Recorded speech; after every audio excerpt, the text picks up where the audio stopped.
ಭಾರತದ ಮಾಜಿ ಉಪ ಪ್ರಧಾನಿ ಹಸಿರು ಕ್ರಾಂತಿಯ ಹರಿಕಾರ ಡಾಕ್ಟರ್ ಬಾಬು ಜಗಜೀವನ್ ರಾಮ್ ಅವರ 40ನೇ ಪುಣ್ಯ ಸ್ಮರಣೆಯನ್ನ ಚಿಕ್ಕಬಳ್ಳಾಪುರ ಜಿಲ್ಲಾಡಳಿತ, ಜಿಲ್ಲಾ ಪಂಚಾಯತ್ ಹಾಗೂ ಸಮಾಜ ಕಲ್ಯಾಣ ಇಲಾಖೆಯ ಸಂಯುಕ್ತಾಶ್ರಯದಲ್ಲಿ ಇಂದು ಅರ್ಥಪೂರ್ಣವಾಗಿ ಆಚರಿಸಲಾಯಿತು. ಕಾರ್ಯಕ್ರಮದಲ್ಲಿ ಬಾಬು ಜಗಜೀವನ್ ರಾಮ್ ಅವರ ಭಾವಚಿತ್ರಕ್ಕೆ ಪುಷ್ಪ ನಮನ ಸಲ್ಲಿಸಿ ಮಾತನಾಡಿದ ಚಿಕ್ಕಬಳ್ಳಾಪುರ ಜಿಲ್ಲಾಧಿಕಾರಿ ಜಿ ಪ್ರಭು ಅವರು, ದೇಶದ ಪ್ರಗತಿಗೆ ಜಗಜೀವನ್ ರಾಮ್ ಅವರು ನೀಡಿದ ಐತಿಹಾಸಿಕ ಕೊಡುಗೆಗಳನ್ನು ಮುಕ್ತಕಂಠದಿಂದ ಶ್ಲಾಘಿಸಿದರು.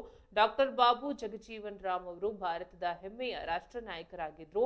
ದೀರ್ಘಕಾಲ ಕೇಂದ್ರ ಸಚಿವರಾಗಿ ಕೆಲಸ ಮಾಡಿದ ಅಪ್ರತಿಮ ದಾಖಲೆ ಹೊಂದಿದ್ದಾರೆ.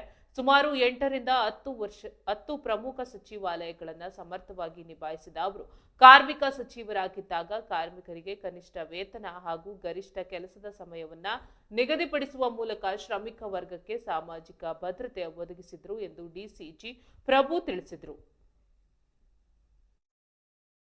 ಸಮಿತಿಯ ಎಲ್ಲ ಸದಸ್ಯರ ಜ್ಞಾನವನ್ನು ಕ್ರೋಢೀಕರಿಸಿ ಒಂದು ರಸಗಟ್ಟಾದಂತಹ ಒಂದು ಸಂವಿಧಾನವನ್ನು ಮಾಡಿದ್ದೀವಿ.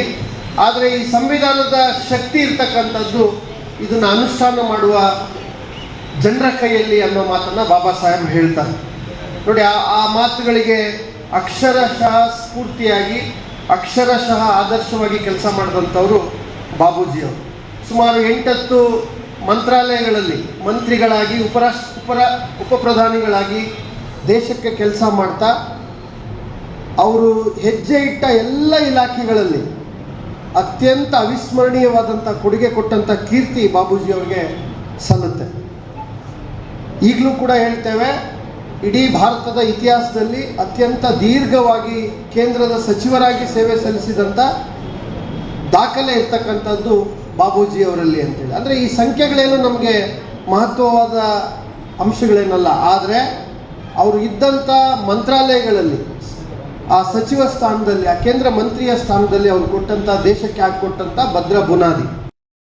ಡಿಪ್ರೆಸ್ ಕ್ಲಾಸ್ ಲೀಗ್ ಅನ್ನೋ ಒಂದು ಸೊಸೈಟಿನ ರೂಪಿಸಿಕೊಂಡು ಸ್ವಾತಂತ್ರ್ಯದ ಪೂರ್ವದಲ್ಲಿ ಇಂಟರಿಮ್ ಗವರ್ಮೆಂಟ್ ನಲ್ಲಿ ಯಂಗೆಸ್ಟ್ ಕ್ಯಾಬಿನೆಟ್ ಮೆಂಬರ್ ಅಂದ್ರೆ ಯಂಗೆಸ್ಟ್ ಸಚಿವರಾಗಿ ಇನ್ವಾಲ್ವ್ ಆಗಿಕೊಂಡು, ಅಂದ್ರೆ ಅವರ ಧೀಮಂತಿಕೆ, ಅವರ ಸ್ಥಿತಿ ಪ್ರಜ್ಞೆ, ಅವರ ಆಲೋಚನೆಗಳನ್ನ ನಾವು ಇಲ್ಲಿ ಅವಲೋಕನ ಮಾಡಬೇಕಾಗುತ್ತೆ. ಈ ತರ ಅವರ ಸ್ವಾತಂತ್ರ್ಯ ಪೂರ್ವದ ಪರಿಸ್ಥಿತಿ ಆದ್ರೆ ಆಗಿನ ಸಮಯದಲ್ಲಿ ಯಾರ್ಯಾರು ನಾಯಕರಿದ್ರು ಅವರು ಸ್ವಾತಂತ್ರ್ಯ ಬಂದದ್ದು ಒಂದು ಕನ್ಫ್ಯೂಷನ್ ಇಲ್ಲ, ಅದು ಆರಂಭ ಅಂತ ತೆಗೆದುಕೊಂಡು ನಾವು ನಮ್ಮ ದೇಶವನ್ನು ಮುಂದಕ್ಕೆ ತೆಗೆದುಕೊಂಡು ಹೋಗ್ಬೇಕನ್ನೋ ಒಂದು ಚಾಲೆಂಜ್ ಅನ್ನು ತೆಗೆದುಕೊಂಡು ಮುಂದೆ ನಮ್ಮ ಕಾರ್ಮಿಕರಿಗೋಸ್ಕರ ಹಲವಾರು ಕಾರ್ಯಕ್ರಮಗಳನ್ನ, ಹಲವಾರು ಆಕ್ಟ್ಗಳನ್ನ, ಕಾರ್ಮಿಕರಿಗೆ ಸಂಬಂಧ ಅವರ ಏಳಿಗೆಗೋಸ್ಕರ ತುಂಬಾ ಅವರ ಜೀವನದಲ್ಲಿ ಮುಡುಪಾಗಿ ಇಟ್ಕೊಂಡು ಕೆಲಸ ಮಾಡಿದ್ರು. ಬಾಬು ಜಗಜೀವನ್ ರಾಮ್ ಒಂದು 19 ವರ್ಷಗಳಲ್ಲಿ ನೋಡಿ, ಪ್ರತಿ 10-15 ವರ್ಷ ಒಂದೊಂದು ಚಾಪ್ಟರ್ನ ಮಾಡ್ಕೊಂಡು ಬರ್ತಾ ಇದ್ದಾರೆ. ಸ್ವಾತಂತ್ರ್ಯ ಪೂರ್ವದ ಒಂದು ಚಾಪ್ಟರ್ ಅಂದ್ರೆ ಮೊದಲ 10-15 ವರ್ಷ ಕಾರ್ಮಿಕ ಸಚಿವರಾಗಿ ಆ ಇಲಾಖೆಯಲ್ಲಿ ತುಂಬಾ ಮಹತ್ವವಾದ ಬದಲಾವಣೆಗಳು. ಹಾಗೆ ಈಗ ತಮಗೆ ಗೊತ್ತಾದ್ರೆ ಕಳೆದ 2 ತಿಂಗಳ ಮುಂಚೆ ನಮ್ಮ ಔಟ್ಸೋರ್ಸ್ ಅವರು ಮಿನಿಮಮ್ ವೇಜಸ್ ತುಂಬಾ ಚೆನ್ನಾಗಿ ಜಾಸ್ತಿ ಜಂಪ್ ಆಗಿದೆ. ಪ್ರತಿಯೊಬ್ಬರಿಗೂ ನಾವೇನು ಸಂಬಳ ಕೊಡ್ತಾ ಇದ್ದೀವಿ ಜಾಸ್ತಿ ಆಗಿದೆ. ಇದಕ್ಕೆ ಬುನಾದಿ ನೋಡಿದ್ರೆ ನಮ್ಮ ಬಾಬು ಜಗಜೀವನ್ ರಾಮ್ ಅವರ ಅಂದಿನ ಇಂಪ್ಲಿಮೆಂಟೇಷನ್ಗಳು, ಅಂದಿನ ದೂರದೃಷ್ಟಿಗಳು ಕಾರಣ ಆಗ್ತಿರ್ತದೆ.